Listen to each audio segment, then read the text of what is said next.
Welcome to Speaking Opera. My name is Howard Hart. We will be discussing live opera recordings and their history. Our special guest is Bill DePeter, who worked in this field for over 15 years. Bill, can you tell us something about the history and background of this field? Sure, Howard. Thanks for the introduction. I always enjoy talking about this topic, which was so significant in my life, both personally and professionally. I was in, part of my career. And I think in terms of the history of live opera performances, a lot of it seems to be, in my opinion, associated with developments in technology. The first significant one, as I see it, is the development of the LP recording, because prior to that, it was only possible to record on 78s about 4 minutes per side. To record a complete opera would require 10, 15, 20 discs. So while there were recordings made prior to the LP, there weren't too many of them, and it was a difficult thing for most people to be able to afford to buy a complete opera recording. So consequently, there wasn't a big market for it. With the advent of the LP, then it was possible to release a complete opera on 2 or 3 discs, and made it possible for a lot more people to afford to buy them. And soon after the development of the LP, we had the advent of transferring older recordings to the LP format. And as it turns out, there were a lot of recordings of live performances that had been made going back to the 1930s. And there was a significant interest in a lot of those recordings. It was a question of, you could assemble a nice library of the central works in the repertoire with the singers that the studios wanted to use, but there was a whole generation of singers who had never had an opportunity to record a complete opera, and there was a lot of interest in hearing singers from the previous generation who didn't have that opportunity. I think of singers like Kirsten Flagstad and Lauritz Melchior and Giovanni Martinelli, who didn't have this opportunity, and there was enough of an interest in those singers that there was a market for these live performance recordings. And now with LPs, it was possible to transfer them, and so people were interested in buying them.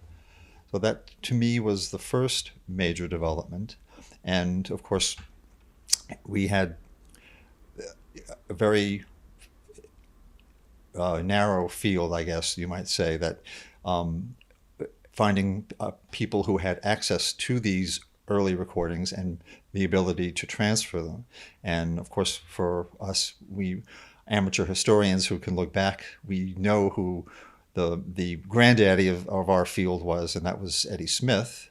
And he began as early as 1956 to make these available to collectors. It was more or less a niche market, and he didn't sell them in retail stores, but he had a mail order, and if you knew where to look, you could find his recordings, and that was the start, as far as I can see, of how these came about. And Eddie started with some transfers of commercial 78 RPM recordings, and very soon moved on to doing these live broadcast recordings that had been taken down by amateurs, or in some cases singers themselves had these services record their own performances so that they would have them for reference.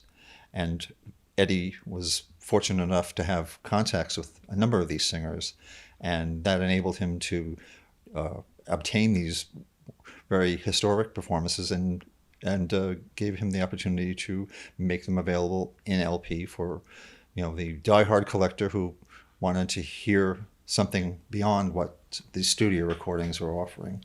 Can I ask you who some of the singers were? Well, we already mentioned Kirsten Flagstad, Lauritz Melchior, Giovanni Martinelli, Elizabeth Rethberg, Lawrence Tibbett. These were leading singers. And of course, the sources for these had to be from broadcasts. It wasn't possible to record in the house. So the main source for many of these was the Metropolitan Opera, which had begun broadcasting in 1931.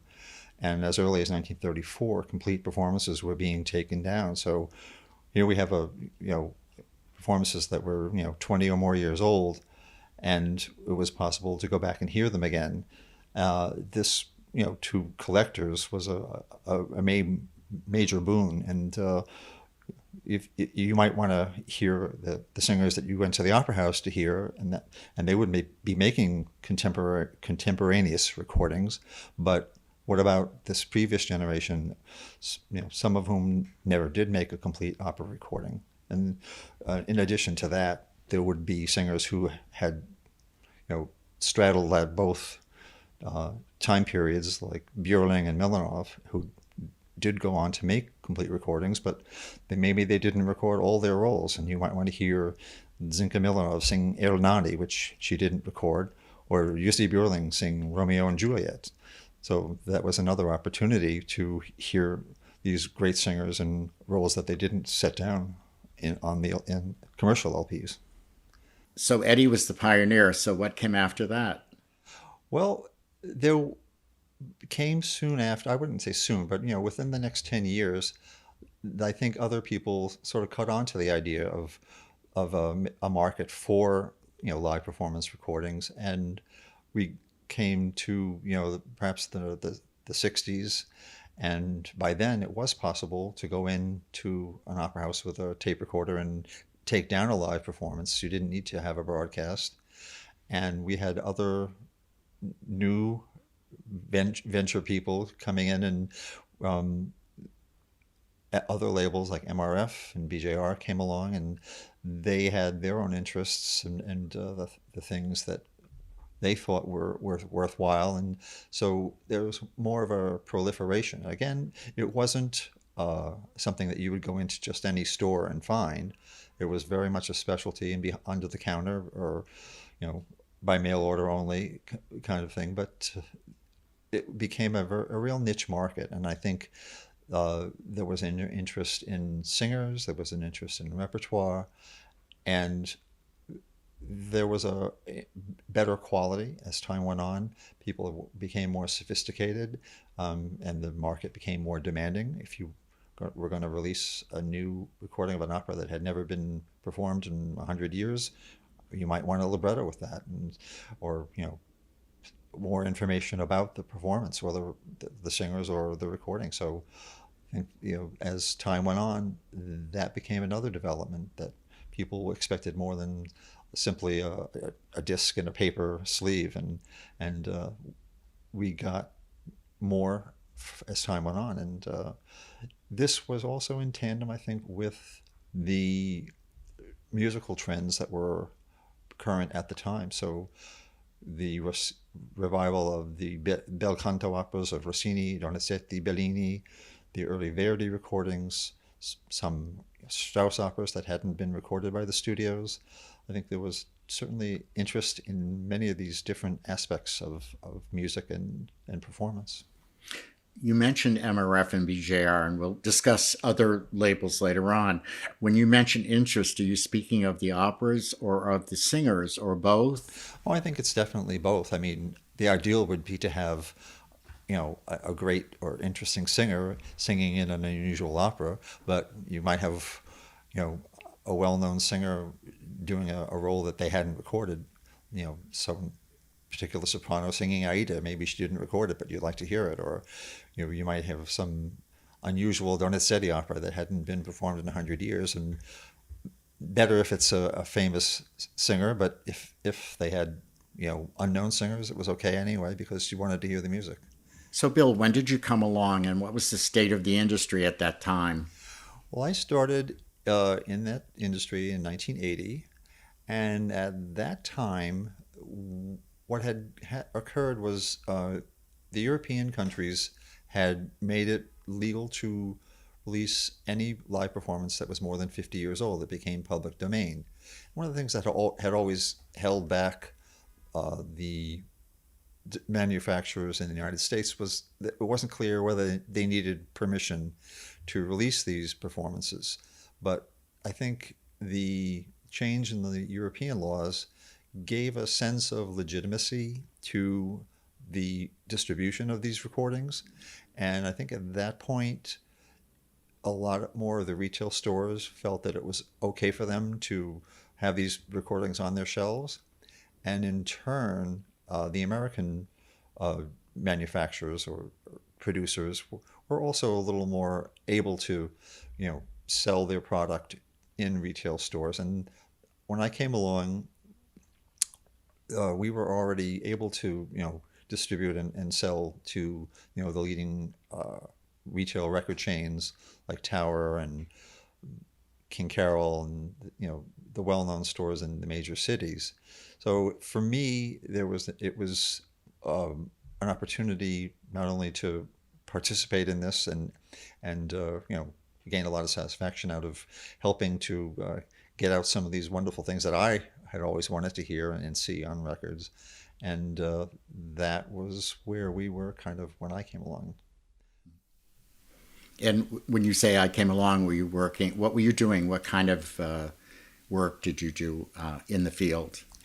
What I did was to coordinate the production of each recording. So I would gather all the information, prepare the graphics for the record label, for the cover, make sure that everything was coordinated and ready at the right time, and then get them into our warehouse and ready to be shipped. So I also did a lot of research to make sure that we had as much information as it was possible to get in terms of casting and dates and titles, and that was my main interest.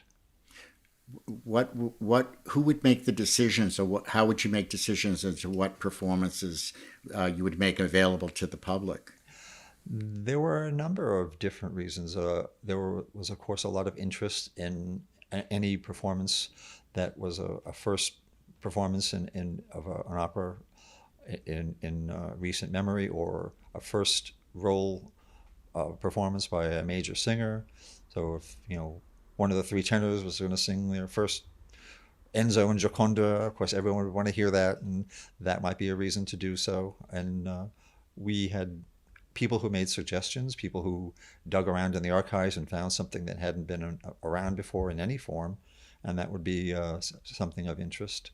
We have something like the Aida with Callas from Covent Garden, which had only been circulating with one act, but when the entire performance came along, that was something of interest to collectors.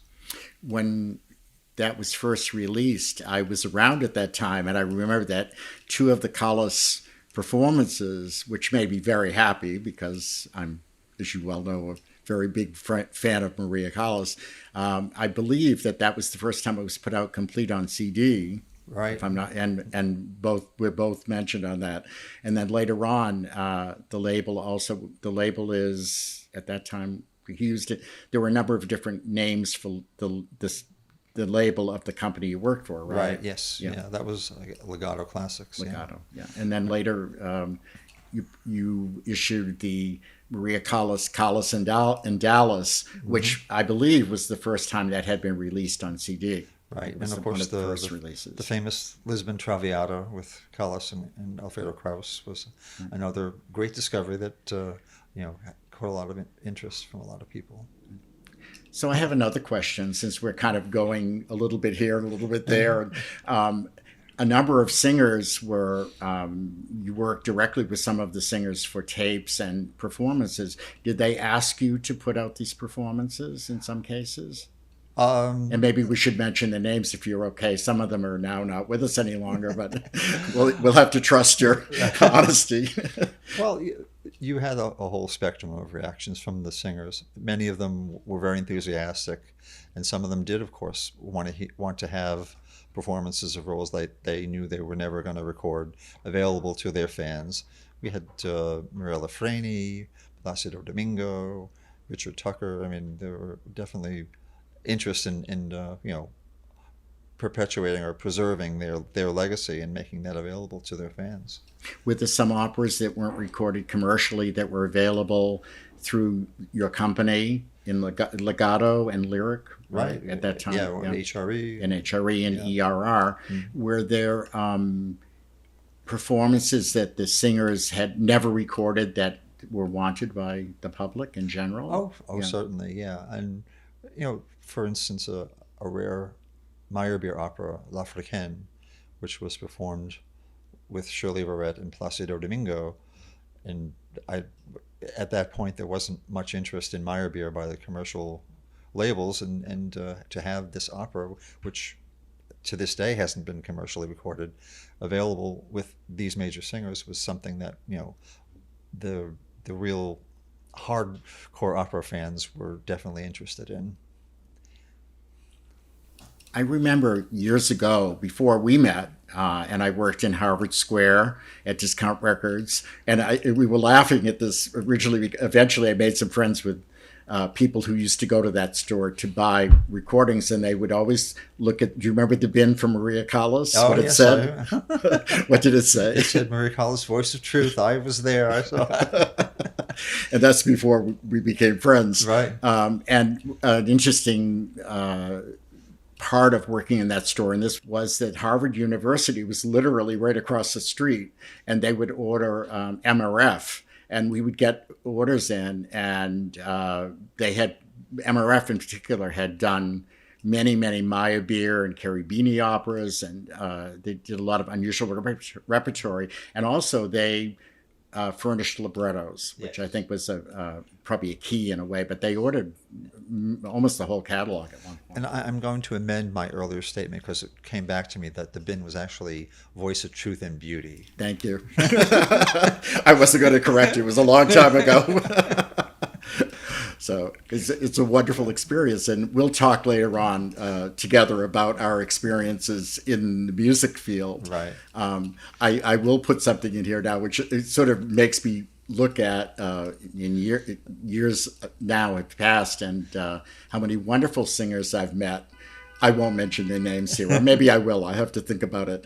Who asked me for recordings of live performances that they were on, right, that commercial recordings had never issued. And I think there was absolutely an interest, without a doubt. Right.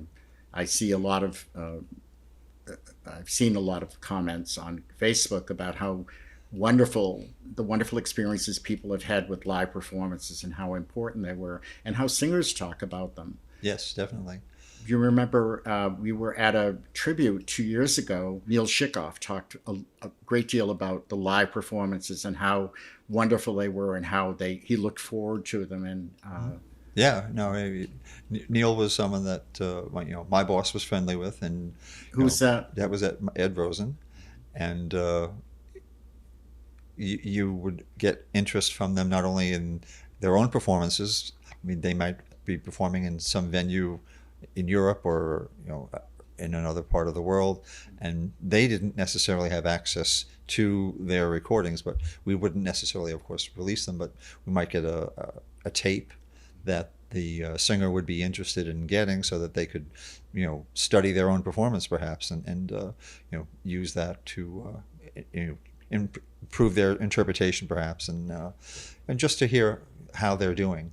And I remember Jose Carreras was also a friend of Ed's, and Caio Ricciarelli, and they were just starting out their international careers, and Ed was friendly with them, and before they were able to make a lot of commercial recordings, Ed was releasing their live things so that people could get to know them. And Carreras was especially enthusiastic about that, because even though there were recordings down the road for him, some of the live performances were his calling card for when he would appear for the first time, say in San Francisco or Chicago, that these live recordings had preceded him. Later on in our conversations and whatever interviews that we're doing together, we can talk more about our experiences individually with people that we became friends with, which is really for a segment unto itself. Yes. But I do want to share one Eddie Smith story. Mm-hmm. When I was 16 years old, which was a long time ago, I'm now 74, I went to a record store called Book Clearing House in Boston. I still remember going in. I was 16, and I had saved my lunch money to buy a record, and I bought a highlights of Trovatore with Maria Callas, uh, Kurt Baum, Simeonato, and Warren. Am I Yes, right? right. And Pico, was it? Yes, Pico, he yeah. was the conductor. It's a long time ago. Anyway, I bought the record and I took it home. And the fellow who was in the store knew that I loved Callas. He said, "You should start listening to the live performances." And I took it home and I put it on. I went, "Oh, this is awful. I can't listen to this." And it was, I didn't know the Mexico City performances yet. Now I have them all and it's no problem. But I took it home and I thought, "Oh, I can't keep this. This is not for me." So I took it back, and the fellow, I will be grateful to him. I still remember him, and we became friends later on. And he said, "Take it home again and listen to it again and think about it." He said, "This is a different time. It's a rarity. You're not going to find this." There were no other stores in Boston that were carrying live performances that I knew of at that time. Uh, and so I took it home again. Then I listened to it over and over and over and over again, like I still do with recordings. And I fell in love with it. And even though, like many of the Mexico, or maybe all of them, of the Mexico City performances, and it was amazing. It was amazing. And I was already hooked on Maria, but I was so glad to have that. And it opened up another door for me in my love of opera, which is to listen to live performances. Yeah, my first experience with a live opera recording was The Siege of Corinth. This was in 1974 or 5. There was a lot of publicity about Beverly Sills making her Met debut in this opera. And there was a record store, I still remember it, on West 4th Street, Discophile. Go down the stairs and go in the back, and they had any number of these live performance recordings, and there was The Siege of Corinth from La Scala with Beverly Sills and Marilyn Horne, and I snatched that up and took it home, and I knew that opera backward and forward before Beverly Sills stepped on the Met stage. So that was my introduction, and also as you mentioned, it opened a whole world to me of live performance recordings. Very interesting. We'll visit this later. I will mention one other story. We're going to be storytelling, I can see, but that's good. It will make it hopefully more interesting and people will connect to something. It's about a man that I became very close friends with later on. I lived my first apartment in New York. When I moved to New York, I was 30, was on 89th and Riverside, and on 99th and Broadway was a man who I didn't know at that time that I would later on become good friends with, and we'll talk about him more later. But I was working, at this time, it was in the late 60s. I was my first record store job. I worked at Craze Music on Bromfield Street. I still remember it. I was there about 2 weeks and I became the manager of the store. I was a kid. I don't know, maybe 20 or even less. And a friend of mine who worked at that time at Boston Music Company, which is now long since gone, but they carried recordings. He called me on the phone and he said, "There's a guy here with a bag of records, and I think you should meet with him because I know you love Maria Callas." He said, "He's really something else. He's very interesting." He said, and this was like a meetup. I was like, it was bizarre. I loved it. He said, "He'll meet you on the corner on the Boston Commons on the corner of Boylston and Tremont." And I went, "Oh, okay." He said, "He has a bag of records. He's really nice, and bring some cash because if you want to buy something." And so I met Santiago Rodriguez. That was my first meet with him. Later on, I became a very good friend. I went to his house many times for dinner, and he would play tapes and we'd talk. And I met Bill Carroll, who we'll talk about later, who I knew very, very well, so to speak. And this fellow introduced himself, Santiago Rodriguez. He said, "I have some Maria Callas recordings. All I needed to do was hear this. I had never had it." He said, "I have the 1951 Aida with the high E flat at the end of the triumphal scene with Delmonico, Aurelio Dominguez," and I was so excited. And he said, "This is fabulous." And the way that Rod was, you knew him also. He was very enthusiastic. I adored him. And so I bought the Aida and I went home, and it's good that Needles didn't eat records up because I played that E flat many, many, many times. Wow. But it was the beginning of a wonderful experience, another door opening. And I was then in my early 20s, and I loved operas on live opera performances because they opened another experience. I still collected studio recordings and loved them at that point too. Right. And my introduction to the opera, the personalities in live opera was Ed Rosen, who used to go to the Metropolitan Opera. This is very early when he was just starting with LPs. And he would stand in the family circle with his little bag of records. And if you knew who he was, you could go over and he would have his latest releases.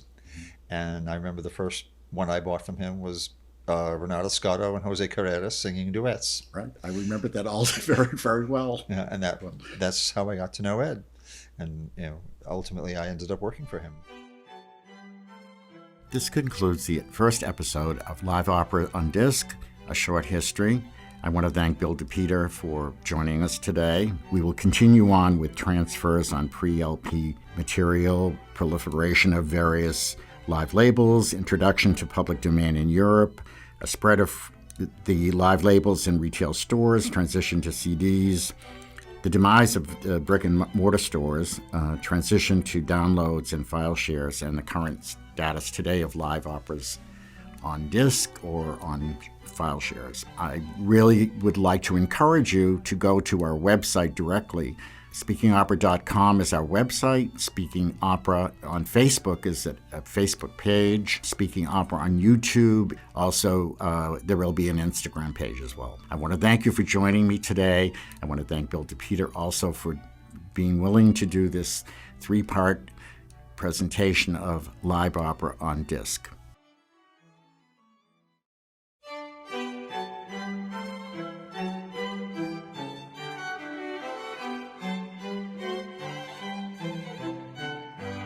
Welcome to Speaking Opera. My name is Howard Hart, and I'll be your host today. My special guest is Bill DePeter. We'll be discussing live opera on disc, A Brief History. This is part 2. We're talking now about where LPs have been made or CDs have been made, not tapes. Right. So, well, I think it might be helpful to talk about that transition from LP to CD, because that was, a major change for that industry. Mm-hmm. And in fact, a number of labels never made that transition. So the MRF and BJR simply ceased production. Other labels like Ed's company, it took a few years for them to make that transition.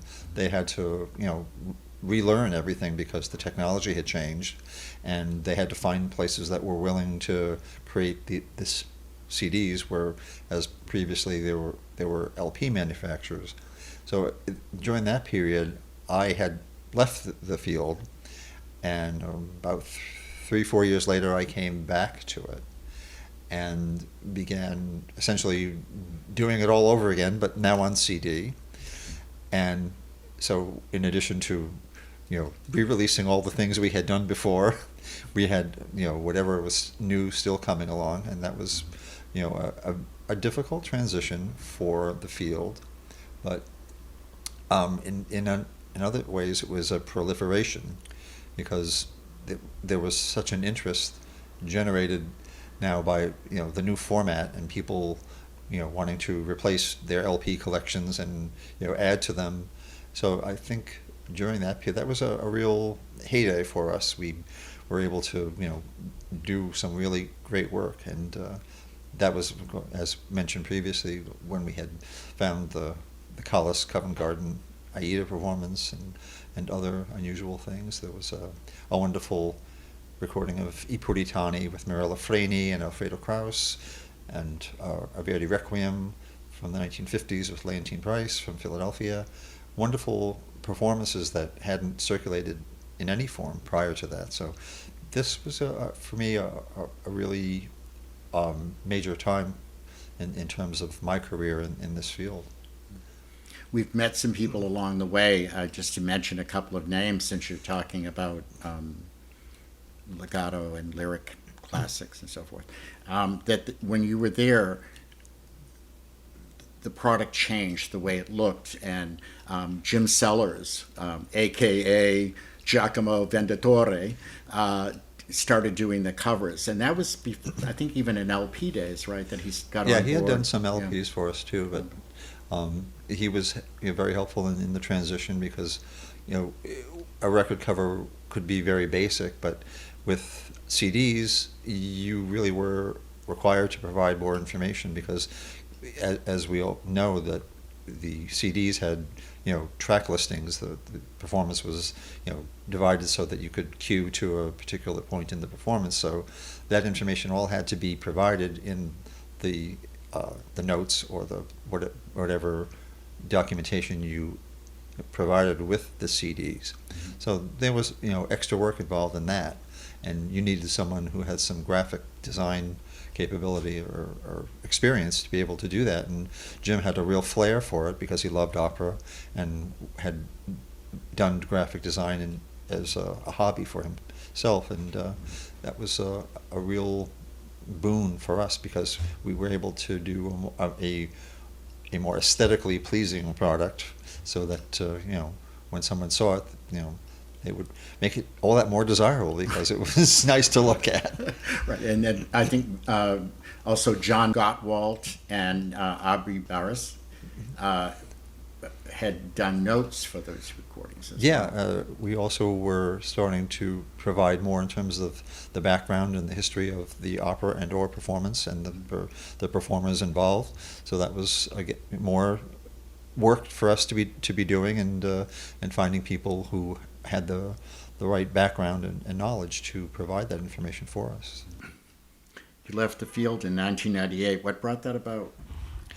Well, in the 1990s, we had another technical or technological advance, in that people were able to download and share and listen to recordings in electronic format, MP3 and various electronic formats, and that brought about the phasing out for a lot of people of CDs, especially with more popular music, pop and rock and those kinds of genres. So there was definitely an effect on the retail stores, and we in our live recording field we're feeling the pressure because a lot of the stores weren't able to sell our product, or they would end up returning it rather than paying for them. And I kind of saw the writing on the wall and said, it was time for me to move on. So I left and went into a totally unrelated field. I'm in records management now, and soon afterwards, many of the stores and chains who had been selling our product went out of business. And of course today, a record store is like high button shoes or something like that, totally something of the past. We don't have them anymore. So that was kind of like the transition to a different way of buying and purchasing music. It's interesting that we're doing this today.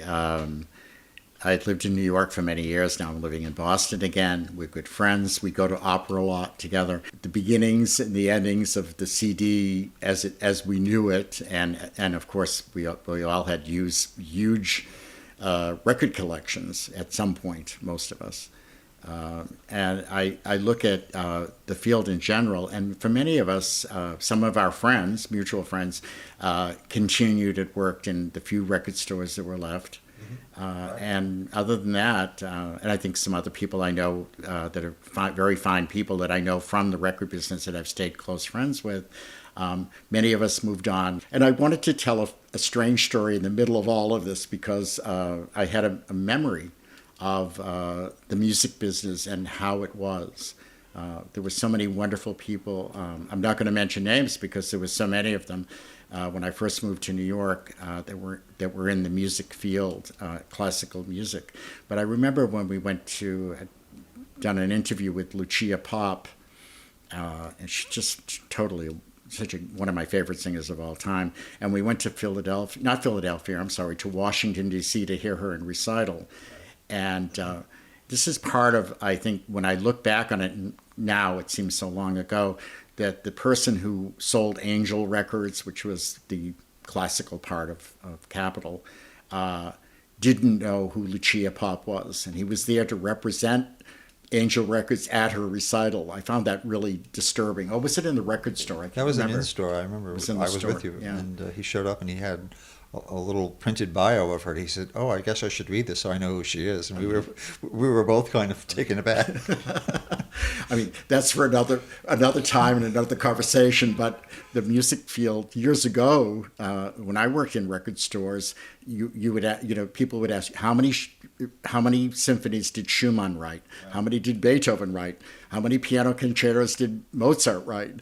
And you couldn't get the job without answering those questions. Granted, the salaries weren't great, but it was a lot of fun, and we met a lot of great people.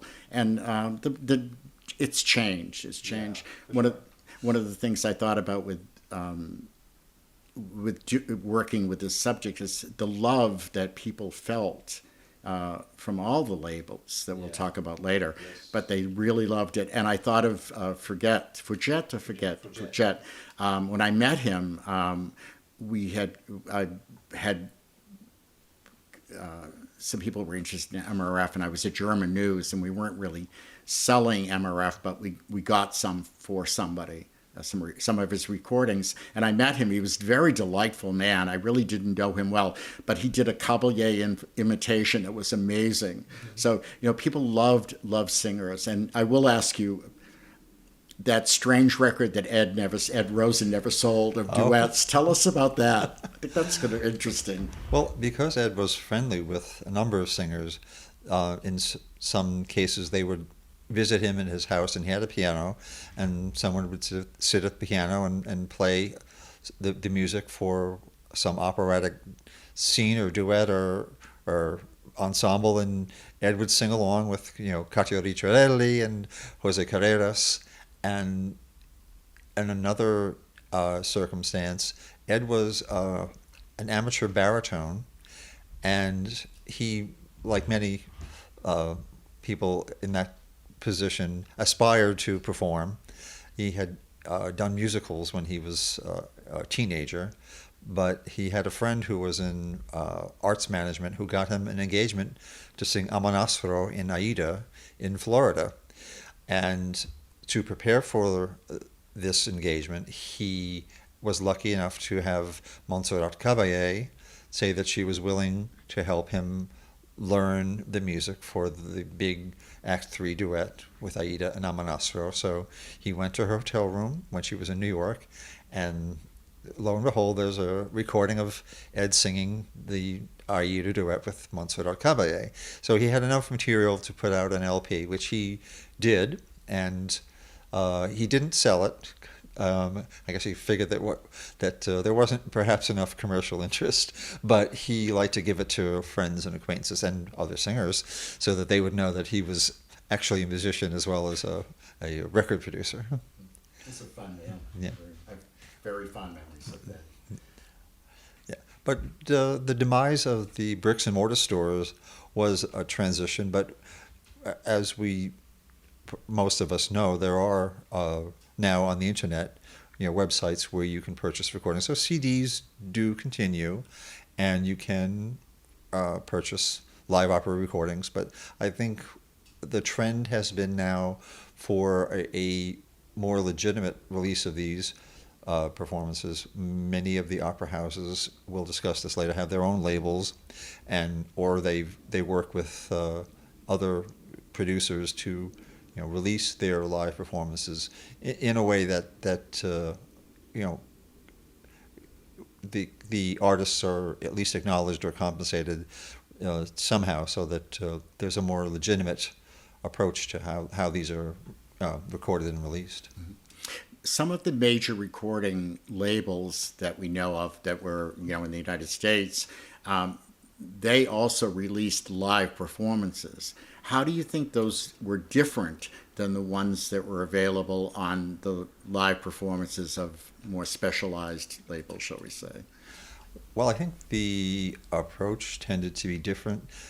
Rather than release something after the fact where no one had any previous knowledge or notification that, hey, we're recording this and we're going to release it. The artists were, when they signed their contracts, knew that a performance is going to be recorded for a potential release, and typically they would record several performances if it was a run of performances, so that they could edit a nice, clean performance with no mistakes, and everyone at their very best. So I think that was a very different approach than what we had been doing, which was okay, here's this wonderful performance from 1950, and all the artists are retired or dead, and we're not going to go and necessarily tell them beforehand that, oh, hey, your wonderful performance from 1950 is coming out. But now I think the major labels approached it in a way to give it more legitimacy. Bill, we're here today because a friend of ours, a mutual friend, Gary Jaskula, recommended this as a possibility for a focus of a podcast, and we both agreed, and thank you, Gary, for recommending it. We ourselves have known a number of singers fairly well. Many of those singers are on live performances. Can we discuss that a bit? Right, and I think Gary was also interested because you and I knew so many of the personalities involved in the production and release of these recordings, and that's an interesting history that hopefully others are interested in, and we can speak about it because we were there, we knew them, and I think that is of interest to me, and I would like to share what we both know on this very interesting topic. Wow, that's loaded. I think I have to be very careful so that, well, some of the people we'll be discussing are no longer with us, but and I don't want to do them in any particular order because I have siblings, and I know choosing people by that kind of order is very dangerous. So should I start with somebody, or would you like to? I would suggest we start with Eddie Smith. We already mentioned him, and I think he is the first, the pioneer in the field. And as we're sitting here in my kitchen, we're looking at two fat volumes, amazingly large books that chronicle his discography and all of the hundreds of recordings that he released over perhaps 30 years in the field. He was the pioneer, but Eddie was an interesting character. I never met him face to face, but I had correspondence with him, and I bought records from him, and he had a reputation of just releasing lots and lots of stuff, and he had access to a lot of unusual things, very rare, and he was friendly with, as I think I mentioned earlier, with Lawrence Tibbett and other singers from the previous generation from when he started, and he also had a lot of contacts in Italy, and this wonderful discography chronicles all of that and gives a lot of information. But another aspect to what Eddie did was that he was not as careful about facts as some of us might have wished, and in fact a lot of the work that was done by the authors of this discography was to do research and what's really on these discs, as opposed to what Eddie said was on these discs. And some of it is fun, and some of it is certainly very informative. But Eddie would, if he didn't have all 4 acts of Aida, he would do the 3 acts that he had, and then just add an act from another performance. Details. Yeah, he might tell you, he might not. If someone had a bad high note, he might take a high note from another performance, and we'll fix that for you. So he was a character, and I think we're all very grateful to him for what he produced and made available. But he was something like a very interesting personality, and clearly he must have loved this music very much to have spent so much time and effort to make so many things available. I know the books are in a different part of the room, but roughly for people who can't see the books, how many pages in each of those books would you say roughly? They're amazingly... I think there's probably 600 or 700 pages in each one of them. Each book. Yeah. It's amazing. Yeah. And those are the only. It's with all of the people that have produced or made available live performances on LP and CD. I think those are the only two books, other than the book, the other book that's there with the Eddie Smith books. Can you tell us about that book? Well, the other book is a discography of opera recordings in toto. So it's the commercial ones and the live ones, and that's by a German compiler, Carsten Steiger. I think it was published around 2008, and so I mean it's not totally up to date, but of course most of the things that we're interested in have been around for a long time. But it's very informative in terms of looking back. Okay, what was available, and you typically will find a lot of things that you may have heard about or not even known about at all. So that's another major, for me, reference work that I refer to all the time. Do you think there are any other books that are available that are chronologies or listings of works that have been available on live performances, or is that it?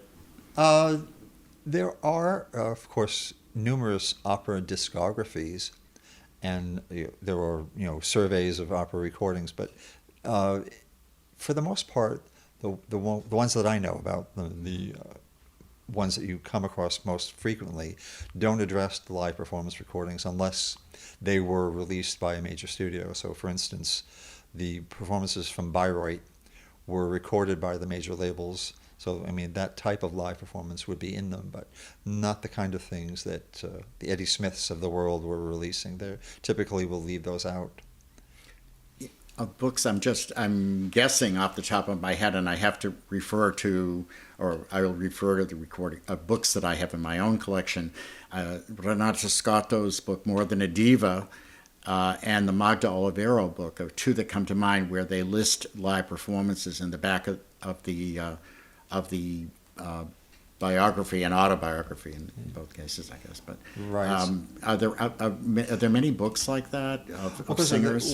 That's moving on to a different kind of book where you have a singer biography, and it's fairly common now to find a major biography that will have a chronology of all the performers' live performances, and typically the discography, if there is one, will include the commercial as well as live performance recordings. I think that's certainly more common now. There's a publisher in Italy, Azzari, who's released a whole series of singer biographies, and they typically include all of the recordings, whether they're commercial or live. I remember when Octavio Roca was writing the book with Renata Scotto, and I organized the listing for the live performances as well as the studio recordings. It was a lot of fun, and he's a delightful man, Octavio. I haven't seen him in many years, but it was a very well-received book, and I love that book. Yeah. And of course there are publications. There's a British publication, The Record Collector, and a lot of contributors will write articles about singer recordings. They did one of Beniamino Gigli, a famous tenor from the 20s, 30s, 40s, listing all of his commercial recordings in one issue and then all of his live recordings in another issue. So, certainly collectors have been tracking these things down for several generations. And of course, if we love the art as you and I do, then of course this is the kind of thing that you would be very interested in reading. Do you think now that more of the live operas are available in file form,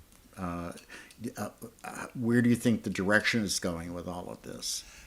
That's really hard to say. I mean, as a collector, and I typically collect CDs more than I would be interested in downloads or CDRs, that there's certainly fewer things coming out now. If you're a collector, you probably would already have a lot of the most interesting live performances. I just pick a singer by random, Maria Callas, for instance, who's just about everything she's ever recorded, whether live or commercial, has been released several times. Mm-hmm. So That I don't think you would see perhaps new releases of the old material again and again. I think you probably would be more likely that that's going to be something that people would look for in a different format. Yeah. It's interesting, like, for instance, just as an example, the other day I went through my records and CDs, and I don't think I have all of them, but I looked at Maria Callas's first Tosca with Di Stefano and Gobi, and I have 7 versions of it on CD, hoping to get the one that I think is the best, and also the LP, which I prefer the most, from Electrola, Germany, EMI pressing. But it's interesting how it just goes on and on and on, and she's not the only one. I mean, Domingo, Pavarotti, there are any number of people that have followings where people will keep rebuying and rebuying. Oh yeah, absolutely. I mean, I think we were just looking at an article by a Callas devotee where he reviews every recording of whether live or commercial and gives you a recommendation of here's the best version that he has found, and that's the kind of thing that we as opera lovers and collectors are always looking to find. I know we will be talking about the live opera performance labels, but could you tell us which one that is and who he is? For the Callas, the one you just mentioned, what is his name and the label? It's Divina, right? Is the name of the label? Well, he's not really connected with the label. Oh, he isn't. Their website lists his articles because they tend to be very comprehensive, and he's very devoted to Callas, which is all that Divina puts out pretty much. So since they're very interested in Callas and her recordings and performances, his articles are very much of interest to them. His name is Seletsky. And he's written any number of articles about Callas's recordings and his opinion about the masterings and which ones are the ones to get. But we started with Eddie and other labels that we've talked about already are MRF with Mauro Fuget and BJR with Santiago Rodriguez and Charlie Johnson, and of course Ed Rosen with ERR, HRE, Legato Classics, SRO, so we're standing room only. So these were all very interesting personalities, and they all brought something different to what they chose to release and what was to them important, including the quality of their releases, the singers and the repertoire that they found interesting and that they chose to release. Ed had one of the larger catalogs. MRF was also a pretty long listing. And BJR, they, I think, were more focused on quality than quantity. They wanted to, they were the gold standard for LPs at least. They had the most beautiful covers, and they were always included a beautiful complete libretto and in the original language and English translation, and wonderful notes. So they were more focused on making a beautiful final product. I just wanted to interject something here. And we're going to continue with the labels. I would like to tell just a very short, very sweet story. I went to Rodriguez's one night for dinner, and Charlie answered the door, and he said, "Rod isn't here. He's downstairs working on some recordings." And I thought, I wonder what he's doing down there. And he had taken the Zaira. He was the champagne of all of them, as far as quality and beauty. All of it was just perfection. And he had issued the Zaira, Bellini's Zaira with Renata Scotto. And the covers were done in sort of a burnished gold. There was a copper finish on the printed paper. A beautiful, beautiful visual. So anyone that has one, I just want to share this. This is like some kind of icon or whatever. He had hand sprayed every cover because when you touched it, it left fingerprints. This was Rod. Yeah. He did everything in white gloves. Right. And the whole room, I went in and I was like, it smelled like magic marker in there. And he said, "I'm spraying every cover individually, and I've asked people to return the covers so I can can fix them so that fingerprints won't show on them, and that's a true story. Yes. He was amazing, Yeah. amazing man, lovely man. But that's And kind of meticulous work. And I have a recollection that he had gotten one of his releases, and all the production was done, and they shipped them, and he received them, and something about the cover he didn't like, and he sent them all back. Mm-hmm. And there was another one I think he threw out. He just threw threw the a whole lot of things threw the away. whole run out because the quality wasn't what he wanted. That he was a true perfectionist. But he also chose some very, very interesting things to release. The Meyerbeer Le Prophète with Nicolai Gedda and Marilyn Horne, all of the wonderful Mexico City performances with Callas. He found the original acetate discs and meticulously transferred them, whereas others had used second, third generation tapes, and there was a lot of distortion and extraneous noise, which he was able to clean up. So if you wanted the Mexico City and the best sound, if he had it, you went to him. So he was one of the interesting personalities. I didn't know Mauro Fuget, but he had another very interesting catalog, a lot of releases. He tended to focus on the rarities, as you mentioned earlier, the Cherubini operas, Donizetti, and some of the other composers of the 19th century that weren't well represented. Mercadante. He did a lot of Mercadante. Yeah, and that was his main interest. And he also went to the extra effort to make sure that a libretto was included. I remember he did a lot of Mascagni. There were Mascagni operas that hadn't been recorded, and he tracked down the librettos, and you got the libretto with the English translation. So he was, very much devoted to that aspect of the releases that he put out. He also did very nice work visually, beautiful covers, and nice quality. So he was another.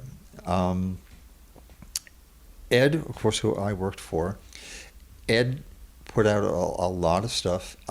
He had a lot of singers that, as we mentioned, he was friendly with, and so he would tend to look for performances with singers with whom he was friendly, or they might actually send him a tape of a performance that they were interested in having released, and that was his focus. It was, these singers that he particularly liked. Though he also had an interest in unusual repertoire. I remember did Mercadante's Il Giuramento, did Donizetti's Fausta, L'Isola di Roma, and he tended to look for a rare opera that also had a good cast. He wasn't so much interested in some obscure opera with obscure singers. That was not his main focus. But because he was friendly with so many of these singers, a lot of them would provide the tape and maybe some supporting documentation that would make it possible to release these recordings with enough information. Thank you for joining us today on Speaking Opera. My name is Howard Hart, and I'm your host. Our special guest was Bill DePeter. We've been discussing live opera on disc, a brief history. This is part 2. Please join us for part 3. All information on Speaking Opera and our podcast can be found on speakingopera.com on our website, on Facebook, on our Facebook page, Speaking Opera, also on YouTube, Speaking Opera, and we're also on Instagram. Thank you, and see you again for part 3.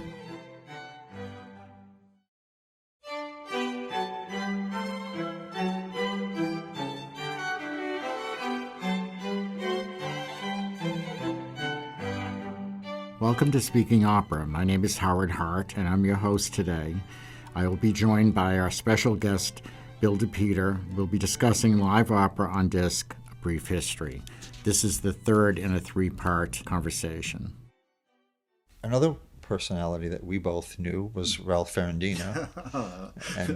and Ralph had his label Legendary Recordings, but he had started out selling open reel and cassette tapes. He was known as Mr. Tape. Mm-hmm. He had a vast catalog of tape. Huge. Yeah. And I remember the first time I saw his listing, which was very well organized by composer and title, and many, many unusual things that other people didn't offer.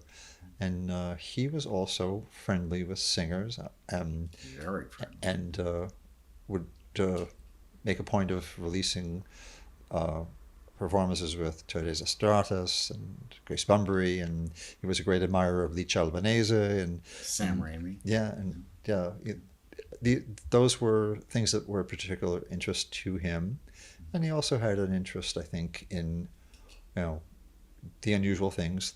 Maybe Coronation of Popeye with Gwyneth Jones and John Vickers, which the early music people wouldn't have approved of, but it was certainly interesting for admirers of those singers to hear them. In Crystal Ludwig, yes, Gerhoff. right. Yeah, yeah. I'd like to interject for a minute about Ralph Ferrandino. Ralph and I were very good friends, as you know. And we had done Ken Harris. Do you remember Ken Harris from JNR? Yeah. We went on, I would never give this to anyone. I hope that no one has it. We went on a cable television program together because Virginia Zayani was in for there was a gala in New Jersey, and she was singing. And I was very lucky to meet Nicola Rossi-Lameni as well. And I spent some time with them, with Ralph. It was lovely. But he adored Licia Albanese. And so he said, I have a special favor to ask you. And it was something I didn't know if I'd want to do it, but because I had done a couple of radio interviews, but I thought, I think I'll continue doing this. And so I went to Licia Albanese's home, which was amazing, incredible, on Park Avenue. And she was delightful. She made delicious coffee. What is it with Italian sopranos? They make great coffee. Delicious. And she was delightful, really lovely. And we videotaped it. We're trying to actually restore the videotape from the interview. But he adored her, and he put out that, I think it was, it was a box set of her performances. He put out a series of discs with her. One was focused on Verismo, and one was Puccini, and one was Bel Canto. So he knew her catalog, so to speak, backwards and forwards, and chose to release a lot of interesting performances with her. She was delightful. She was very warm. I must say it was a wonderful experience. I interviewed her, and she was just really very warm, very nice, and she loved Ralph. I mean, he was devoted to her. He just adored her, and Virginia Zayani also.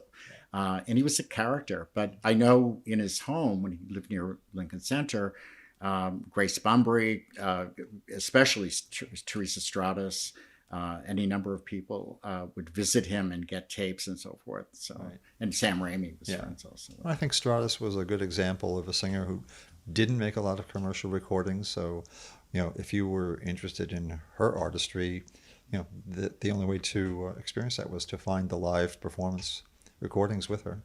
Absolutely. And I think the next personality that comes to mind is Bill Carroll, who I think you knew personally. Yes, I knew him very well. Yeah, and he only put out a few releases, but they were really significant. I remember there was the Sonnambula from Cologne, and he was the first to put out the really wonderful Trovatore from Salzburg, with Leontyne Price and Franco Corelli and Simeonato and Bastianini, conducted by Von Karajan. And that was like one of the legendary performances that was of interest to a lot of different collectors, and his was the first on LP. Bill Carroll, it's interesting. I don't know if any of our listeners knew him or not. He was a delightful man. He loved figure skating. He was really into figure skating. I think he did some himself. And he also wrote about it and was a very close friend with Santiago Rodriguez at BJR. And Rod helped him with tapes and with even working on the sound with him. And he died very, very young and unexpectedly. He was probably, I'm only guessing, hadn't moved to New York yet or just had. So he was probably in his 30s when he died. He was young. Mm-hmm. Yeah. It's unfortunate. Yeah.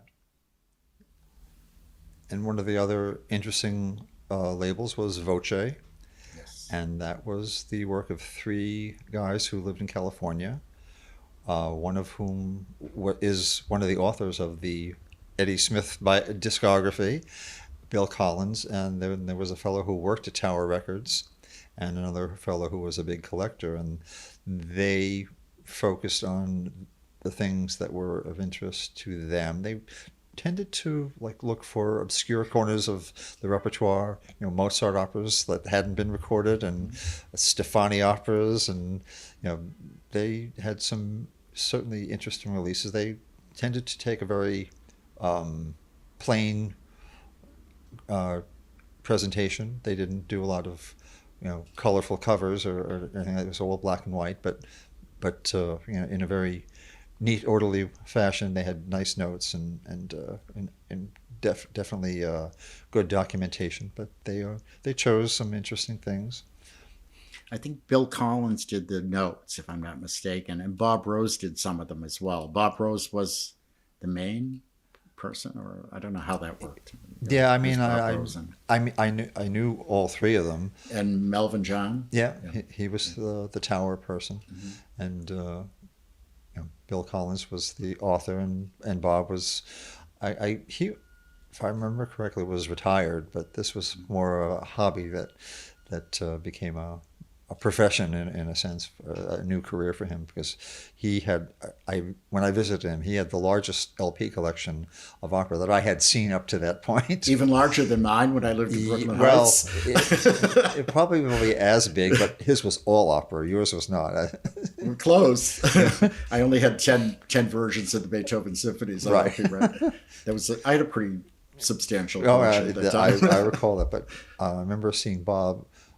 He had a hallway in his California home, and the hallway from one end to the other was shelving for LPs, and well, but it was a hallway that's probably twice as long as my wall of CDs. You're smiling over there because I'm looking at a wall of a massive wall of CDs at Bill's apartment in New York.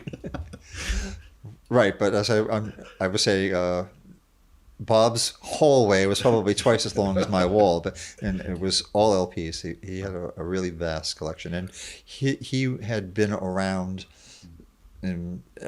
since the '78 days, so he was a real collector. Voce had put out, I think, Macbeth and Forza, the original versions, so the earlier versions of right, and they put out operas. Right, and the French version of Don Carlos. So that was another interest of theirs. And Simon Boccanegra, the first version. So these were, like I said, more or less obscure corners of the repertoire. I mean, they did a few more well-known works like Lucrezia Borgia with Caballé, but you wouldn't look for La Bohème or Tosca on their label because that wasn't really what they wanted to do. Actually, one of my closest friends is on two of the recordings, Dana Fortunato, and it was Newell Jenkins, who was a wonderful fellow who put together any number of operas that were rarely or ever done. Stefani, what was the name of the Stefani opera now? I can't remember. La Libertà Contenta. Right. Yes. And there was a Vivaldi opera, Il Fibonacci, which I think was the first recording of that, if I'm not mistaken. I know some other recordings followed it. Yeah, very likely. The Vivaldi revival came somewhat later. To our listeners, because I'm in New York, I'm not going to edit out any of the street noise to give it more atmosphere, including alarms and so forth. Well, it's one of the characteristics of being a city dweller is that you have that noise all around you, but we have kind of learned to tune it out. Except when Caballé is singing her pianissimos. Exactly, or play the final scene of Götterdämmerung, and then we're all set. Right. So, Bill, there's a series on Voce of a Verdi series of performances that were the first or the earlier versions. How was that? That's correct. Yes, there were, if I recall correctly, 4. And those included the original versions of Macbeth, La Forza del Destino, Simon Boccanegra, and then the first recording of Verdi's Don Carlo in French, Don Carlos. So that was a particular interest for the people at Voce. They were, as we had mentioned previously, that they tried to explore, the less well-known corners of the repertoire, and this was something that collectors were certainly interested in, because we only tend to hear the revised versions of these operas, and this was a real breakthrough for them in terms of bringing this to the public. Now, some other labels that come to mind were, I'm thinking now of the European labels.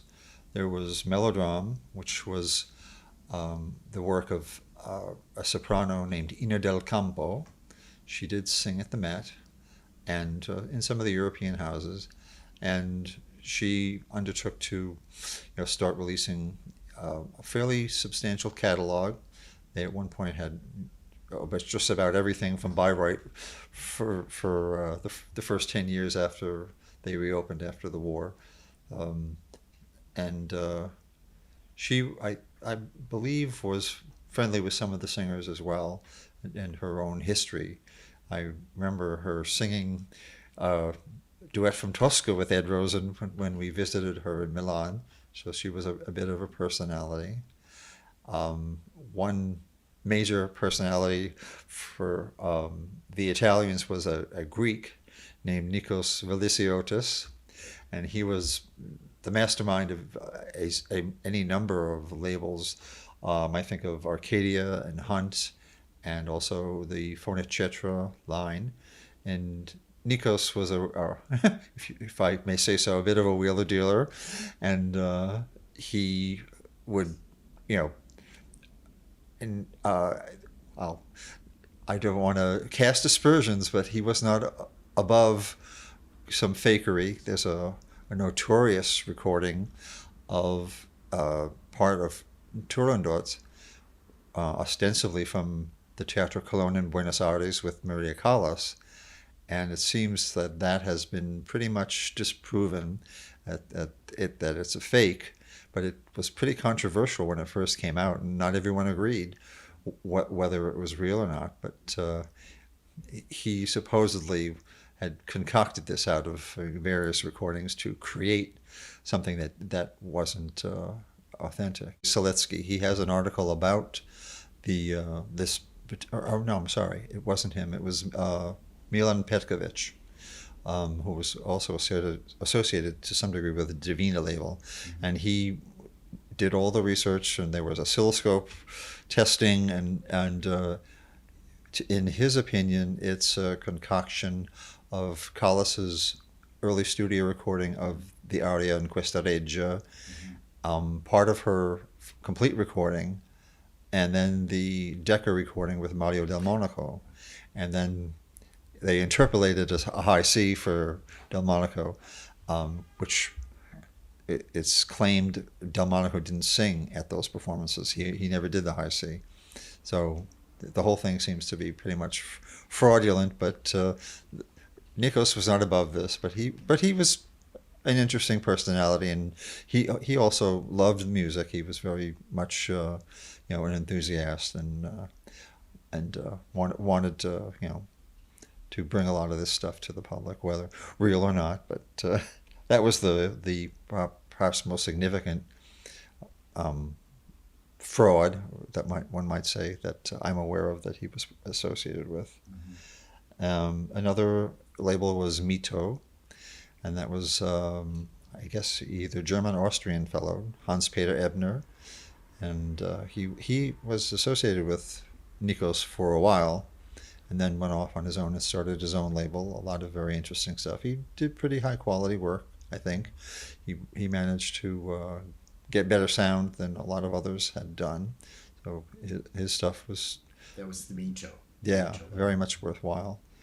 And those are the Europeans that I can think of. There were a couple of others. I have to admit, I don't always remember the names. There was a label in England, Eclipse, and then they also used the Valhall label, not to be confused with the current or more recent Valhall.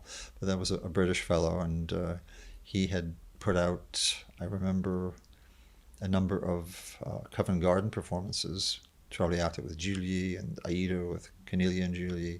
Some of those performances were the first on CD from him. He was another in that group. And then we spread our geography a little bit more. There was a South American singer, Adelaida Negri, and she sang at the Met as well. And she began her own label, Ornamenti.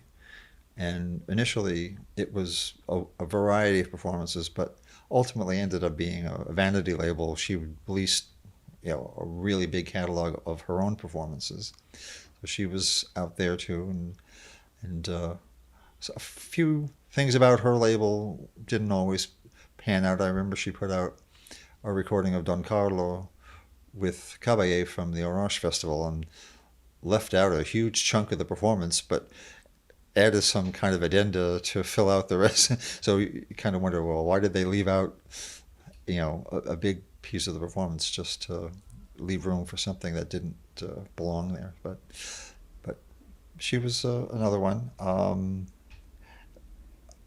The other labels from Europe that I think of are Gala and Bella Voce. They were from the Netherlands. There was Verona also, I think, a label from the Netherlands. There was Ponto, Exclusive, GOP. So we had a lot of competition when I was in the business. And so those were the major ones I think of. Oh, there was a story, it just came to mind with Santiago Rodriguez with BJR. Remember we were talking about things that we recall about them, and a wonderful story that he used to tell when he was recording a performance in Carnegie Hall, and he was sitting very near the front, and one of his loves was Montserrat Caballé, and he was recording on a cassette tape recorder, and Caballé came to the end of one of her great Shainas, and the audience was applauding wildly, and he figured that was a good point for him to turn the tape over, as we know that you recorded on one side of the cassette, and then you turn it over and record it on the other side. And he was having some trouble getting the tape back into the recorder and getting it going again. She looked down and saw him fumbling around, so in order to give him more time, she started blowing kisses to the audience and bowing some more so that the applause would continue, and Rod would have enough time to get the tape going. That was a story that he told, so I'm not making it up. But a fun recollection of one of the personalities in that. I wanted to add one small label. When I was at German News years ago, in the late 70s, there was Michael Polemeni who did MDP, and at that time, for instance, the Gili Cornelia Traviata wasn't available, so he put out a number of things that were of interest to people. He did do the Armida with Callas. Unfortunately, he did that. Remember that he interpolated somebody else's performance in the Christina Deuticum. Deuticum, and you could hear right away it was her. Right. Well, as we know, there was for many years a section that was simply missing. More recently, there was a tape that turned up with the whole thing, but the part that was missing was severely compromised. So his solution instead was to interpolate from another performance to just keep the continuity of the music. Unfortunately, when that was reviewed, people picked up on it. He was a very nice man. I remember he used to come and deliver his recordings, and he had some interesting things. That was the only recording we had that we had problems with. A lot of the items he put out were really of interest to people. Yeah, I think his main interest was the earlier era. It was 1940s, 1950s. I remember there was Traviata with Lina Pagliuca, and as you mentioned, the Covent Garden performances. And he really was a friend with Rosa Ponselle. Yeah. He had brought some various things to show me, photographs of them together, right. Villa Pace and all of that. He was actually a very nice fellow and loved what he did. And he never did CDs, but he did the LPs. Right. So MDP was. Yep. Now, I think we had alluded earlier to how there was a transition from these small independent labels putting out these live performances.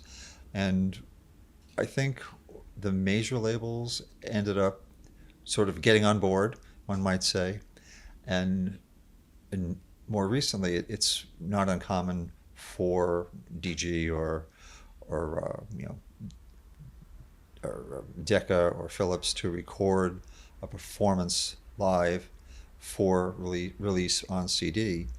And a number of the opera houses in Europe and the Metropolitan Opera, which was for so long opposed to the release of their broadcast performances, have sort of gotten on the bandwagon and now either release them themselves or they cooperate with other labels to get these things out because there's enough interest in having these performances recorded in performance is a cost saver. They don't have to hire orchestras and rehearse them in a studio setting, which is prohibitively expensive.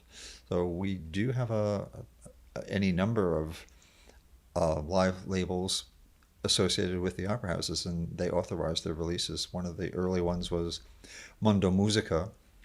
They released a whole series of performances from La Fenice in Venice. There was the Royal Opera House at Covent Garden in London. They had their own label. The Glyndebourne Festival has a label. There was a very brief period when the Rome Opera had released a few things. Unfortunately, they didn't seem to go very far with that.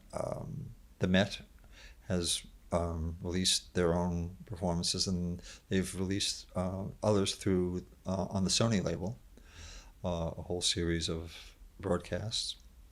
The Vienna Staatsoper has had their performances released any number of labels. I think one of the early ones that comes to mind is Die Frauen Schatten, which was recorded in performance, a historic cast with Birgit Nilsson as the Dyer's wife, and Rieseneck and Karl Böhm conducting, and they recorded that and then released it on CD. They later did a series of Karajan performances, operas that he hadn't recorded. Also another performance of Frauen Schatten and Piazzetti's Murder in the Cathedral, Tannhäuser. So those were operas that Karajan hadn't gotten around to recording, but they managed to get the live ones out. And then RCA did a series, some apparently recorded for release and others from an earlier period. And finally, the Orfeo label, which has released almost 50 performances from Vienna, a fairly significant output. The Hardy label in Italy has released performances from the Teatro San Carlo in Naples and the Teatro Regio in Parma. Again, these are historic performances. Opera Australia has released another series from the Opera House in Sydney, quite a few with Joan Sutherland, one of my favorites. And Testament, they've done performances from all over, a lot from Covent Garden. And then we have the Dynamic label in Italy, which has released performances from various opera houses all over Italy. A lot of unusual repertoire, and some standard works with younger singers who maybe are not on the radar of the major labels. So that's certainly of interest as well. Or major sopranos that are on the radar. I'm speaking of. Oh yeah. So it can be a lot of fun to see a singer that you have discovered, so to speak. I was speaking of Anna Perazzi, who made her Met debut as Lady Macbeth. Right. She was incredible, just incredible. And she's singing all over Europe, but particularly in Italy, with two great reviews. And she's one of my favorites today. She's amazing. Yeah, and there's a recording of Il Trovatore with her on the Dynamic label. And with any luck, we'll be getting some more. And one of the interesting venues for live performance recordings, which we mentioned previously, is the Bayreuth Festival, which of course does the works of Wagner. And recordings were made by the commercial labels, starting as soon as the festival began again after the war, and we have, from the early festivals, there's Lohengrin with Eleanor Stieber and Wolfgang Windigassen, and we know that A Complete Ring was recorded very early on, and ultimately they decided against releasing it. But then later on, there was another cycle with Karl Burt conducting, and that was released on Testament.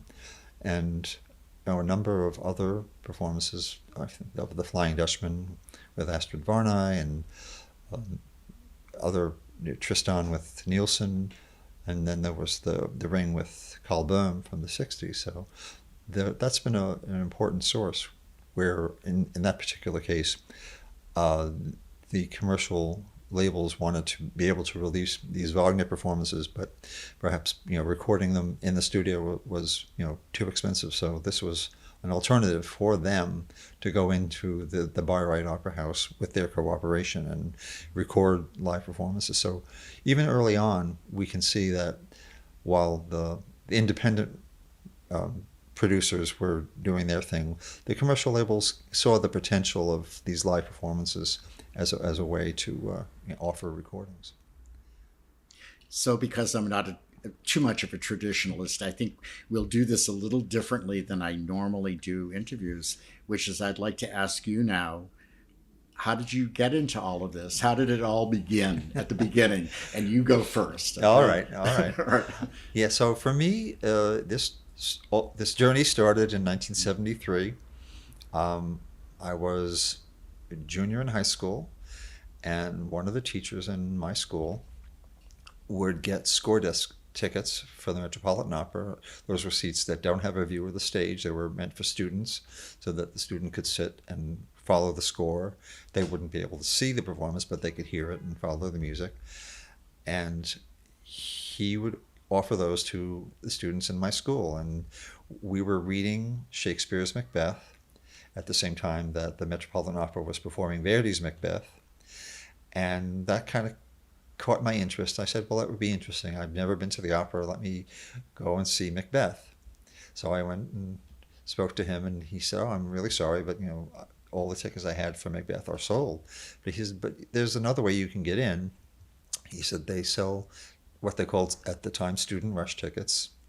So I think, if my recollection is correct, it was $8, which was a lot of money for me at that point, but not outrageous. And I sat in the orchestra, and I saw Macbeth with Cheryl Milnes and Eleanor Ross, and I was really impressed. Though I wasn't really committed to it, but I thought, well, this was interesting, and I was bowled over by the sound of these wonderful voices filling the house and soaring out over the orchestra, which I had never experienced before. So it was enough for me to say, well, I want to try something else. And then I went to hear Carmen with Marilyn Horne, and for me, that's like the rest is history. Yeah, that was that. After that, I was hooked. So I went for a few times while I was still in high school. When I got to college, I dove in deep. I remember going to the Ring of the Nibelungen in 1975 and waiting on the standing room line to see the complete Ring with Birgit Nilsson as Brunhilde. And there I made friends with people I know to this day, Gary Jasko, who we mentioned earlier, being one of them. And after that, I started to go standing room just about every week for 4 or 5 performances, sometimes every week. So that was my real introduction. That's how I became familiar with many of these works, and then I started to buy recordings. That's how I mentioned earlier. I will mention is that I met Ed Rosen, who I later worked for, and became more and more interested. And after a few years, when I knew Ed, he offered me a job, and I thought, well, okay, this is something I could do very well in, and I went to work for him for the first time in 1980. So, after, I guess, 6, 7 years of opera attendance, that I was already ready and willing to take the plunge and become, someone who worked in that field. So that was for me my path to the live performance recording industry. And you continue going to opera. I do, and then I continue collecting and sharing with fellow opera lovers in whatever way I can. And I've spoken to your opera group a couple of times. Yes, It's been great fun. I always tell them it's very easy to talk about something you love. So it's true. It's true. Lucia Pop once said to me, and it's on one of the audio interviews. She said, "If you don't love doing something, you shouldn't do it." Mm-hmm. I love that. I can hear her voice saying that. Right. You must have joy in what you do. And what are you doing now? Now I'm in records management. So in a way, it kind of followed. Being someone who coordinated, all the various aspects of record production and then CDs, you do develop a good attention to detail, and that kind of segued into records management. So that one followed the other, and I didn't look back because as we discussed how the industry changed, and the live CDs are done in a very different way and distributed in a very different way. So much is downloaded now. Yeah. As well. Yeah. Interesting. So I was a little boy in Malden, Mass. I was 5 years old. My father was in the Merchant Marine, and I was there with my mother and my 2 sisters. And I discovered these round things that were made out of shellac called 78 RPMs or whatever. And they had this person called Enrico Caruso. I still remember. I played the 78s, and I was totally in love with opera. I don't even remember not loving opera. I always loved opera. And my grandfather loved it, and he was an amateur violinist, but he was a professional photographer. He took photos and made postcards for the Freedom Trail in Boston. And he really encouraged me to play the 78s. I brought them down, played them, and he loved listening with me. And so that actually went right through high school. I went to visit him, and we'd play 78s even when LPs came in. And my grandmother, on the other side of my mother's, that was my father's father. My mother's mother loved Milton Cross and the opera. And I spent a lot of time with her in North Reading. And so I got fed from both my grandparents, and that's how I fell in love with opera. My grandfather had known a little bit Geraldine Farrar, who lived one town over from Malden in Melrose, where she was born. And he always encouraged me to go to the opera. And then I remember in 1963, my French teacher took a group of us to my very first opera. And I must say, I was already hooked in a big way, and I had started, I'd saved my lunch money to buy records on the side and all that kind of thing. But at 1963, I went to hear Traviata with the Met on tour with Anna Moffo, Richard Tucker, and Mario Sereni. And I was like, then I was always hooked, but then I was really hooked. And I had teachers throughout high school, including my music appreciation teacher, who really encouraged me to think about teaching music or teaching music history, that kind of thing. But, as it was, I was young. I was 18. I moved into Boston. I worked in a record store. And so that's how my history went into working in record stores in Harvard Square. And then I moved to New York. And the one thing that happened when I moved to New York at 30, everything I had always planned on happened. And it was a period of my life that I could never have dreamt on. Really, in my wildest dreams, I never dreamt I would live that life. I went to the opera 3 to 5 times a week. Doesn't that ring a bell? Sounds familiar. And started going to the Met all the time, and I got to know some of the singers. And I would be remiss in not mentioning one of my beloved friends of all time, Erica Davidson, who did photography for the Met but was independent. And she was a very dear friend who I love very much. And I'll be posting on our website, Speaking Opera, some of her photographs that she gave me personally of different opera singers and so forth. So it was my journey. And like you, I worked for German news first, and I became an independent rep, and I worked for various people, International Book and Record. I worked for Cottrell, but I always was, at that time, I was an independent rep, so I wasn't working directly with them, but I was selling their product, but I wasn't salaried by them. And so when the record business went kaput, which it did, with Napster and all of that, I went back to school, and you were very supportive as a friend. I went back to school and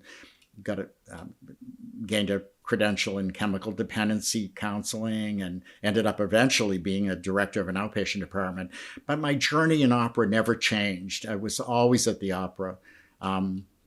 I went to almost, I don't know how many, but I calculated it when it was hundreds of performances of Renato Scotto, because I went to everything all the time. And I want to thank Bob Lombardo, who was their manager. I bought a lot of tickets, but whenever tickets were not available because it was sold out, like in the Tritico and the Manon Lescaut, Bob was very helpful and very kind to me, and I would get passes. And I never forgotten that. He's a wonderful man. I saw him a few years ago, and he was very kind to me, as was Renato Scotto. She's a wonderful human being.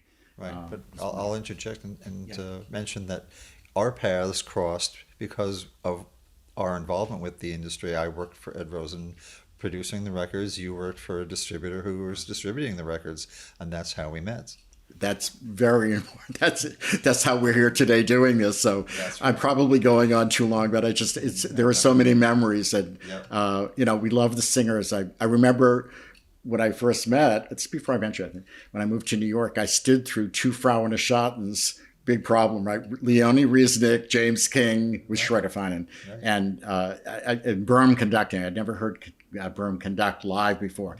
And I thought, this is where I belong. Right. And I do want to mention, we're going to leave, no matter how many people we mention, we're going to leave somebody out, and I'm going to feel like I should have said something. So the podcast will continue. I plan, hopefully we'll be doing this, the podcast every 2 weeks, starting actually in the middle of this month. Right. But I'll add another personal story. Please.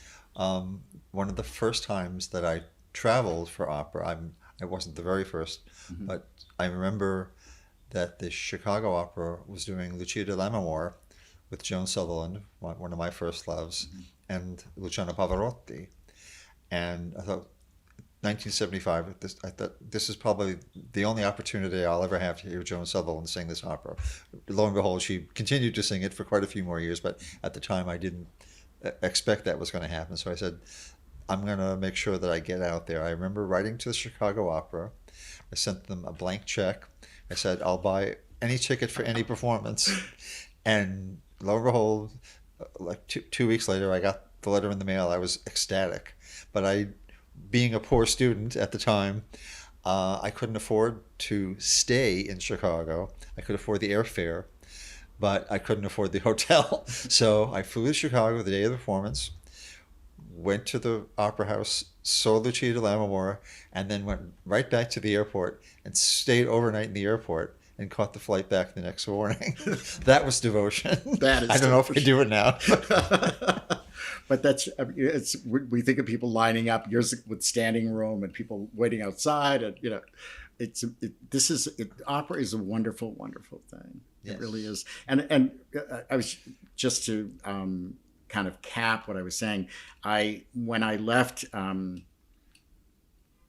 counseling and the work that I did, that was all in New York City. Although I loved it as an experience, it was never a connection that I had in the way I did with opera ever. And I did want to mention Tim Page, who's very important to me, and Maria Schanzer, who encouraged me to do the early interviews that you were around. You were with me when I interviewed Lucia Pop. Right. And when I stopped doing them, in fact, Ellen Esteva said to me, you should keep doing these. And I didn't. It was in the 80s. Life, there was a lot going on. And I'm revisiting that now. I'm working on my Italian, which isn't terrific, to be able to tune up that and maybe go into some other directions with the interviewing. But this is, the journey never changed. It just, the chapters were different. And now I'm back doing what I really, really love. I was thinking when you were talking about the Chicago, how when we love something, we keep doing it, and it's wonderful. And I love very much the early singers, the 70, period singers from the 78 era. I have so many singers that I loved at the Met. I can't even start to think of how many that were just wonderful, and some that were whatever, but it was at the Met and it was an experience. But I also find that doing this, it's opening a new door for many new singers. And I won't get into this for another time, but the Boston Early Music Festival has so much incredible singing, and there are so many periods of opera and so many things that one can experience that are wonderful. Another aspect of my love of opera is the way that it opens doors to other parts of our culture too, whether it's painting or literature or architecture. And I remember our trip in 2005 to Italy, your first time in Italy, and how wonderful it was to share that with you. And as part of that journey, we went to the opera in Rome and Parma, and that was a wonderful part of that. It was my first time that I went to Italy, and I love things Italian. When we were in, especially, both Rome and Parma, I thought of all the singers that had sung there, and I enjoyed the performances, both cases, but it was also the whole history of it. It was amazing. And I must say, perhaps from my own history, when I go to the Met, there's a feeling I'm at home. When I sit in the Met, I feel like I'm at home. And Boston has had they've moved around a lot. And I went to a lot of Sarah Caldwell's performances, which many of them were wonderful. But they haven't had a real opera house since they tore the one down, which they really didn't need to, near Northeastern. But there was this good opera everywhere. In fact, we're going to one very soon, which I'm excited about. Can I mention? Right. So, one should always have new and favorite singers that are around, and I have a number of them. But one of them is a tenor by the name of Santiago Ballerini, who I had heard with you a few years ago with Angela Mead. Right, and it was incredible. And it was in Il Pirata. Right. And he was incredible. He got an enormous ovation. I mean, there were some tapes around with it, and one can get, but he was, I really didn't know who he was, and he sang unbelievably beautifully, beautiful voice and incredible agility and good high notes. Mm-hmm. So when we went this summer, it's a cute story, so I think I'm going to tell it. We went to Filles du Régiment, and the soprano was very good. And I enjoyed the overall production. But when he came out, he stole the show. And he did the cartwheel when he came out. I went, "What is this?" He's in very good shape. But he sang the big aria, which everyone knows from Pavarotti and so forth, or whoever's singing it. But he nailed all those 9 high C's, and he was incredible. And he got an enormous ovation. He's fabulous. Yeah. So I'm a very big fan. I think he's a wonderful musician. Yeah. So I know we're looking forward to Balghieri di Siviglia in Toronto. For 2 reasons. Because of the conducting also. Oh, right, yes. Which will be very interesting. Yes. Speranza Scabucci. And that'll be the first time I think we both heard her. Yes. Yeah, she's been getting very good reviews, and I have recordings of hers on CDR. Yeah. She's amazing. Right. She's really something. Yeah. So I think that we should have to bring the curtain down today. Mm-hmm. So it's been fun doing this. And I would like to say to the people who are listening to this has been a lot of fun. Bill's a good friend, and the love of opera is something that's very special. And I've been very fortunate and blessed in my life, and now in my 8th decade, to have had so many wonderful people love for me, the opera has created such loving relationships with people and wonderful experiences. Yes. Sometimes it doesn't have to be the greatest performance, but the beauty of the music and the experience and sharing it, especially in live performance, but in recordings as well, is very special. Definitely. I want to thank you for doing this, Bill. It's really been fun, and thank you for your expertise, and you have amazing knowledge in all this material. Well, as I've sound like a broken record, but I keep saying it's always easy to talk about something you love. Right, exactly. And it's actually, if it's in being a Freudian, it is a record, Yeah. right? It's a record of our time and Yeah. whatever. Yeah. So, but thank you very much. And I hope you'll come back again and we can do perhaps. I would very much enjoy carrying on more conversations about this wonderful art form that we love so much. Thank you very much, Bill. Thank you for doing this. Well, thank you.